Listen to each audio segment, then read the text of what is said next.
Ako si Francia as a working student, studying online na gusto kong i-share sa inyo. Tara at samahan niyo ako.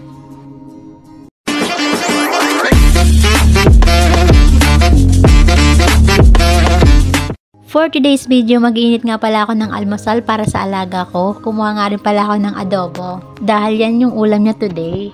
At dahil nakakuha na ako ng adobo, ay iinitin ko na siya. At habang hinihintay ko nga yung pagkain ng alaga ko, nagtimpla na rin ako ng coffee. Dahil nga maaga pa lang ay nanonood na ng TV yung alaga ko. Kaya naman nakapag-video ako. Coffee is life. So yan, natapos na rin yung ininit ko. Kinuha ko na nga rin pala yan para mapakain ko na yung alaga ko. Hinalo ko na nga rin lang pala yan. Pagkatapos, habang kumakain nga ay nanonood pa rin hanggang sa matapos yung pagkain, saka yan matitigil.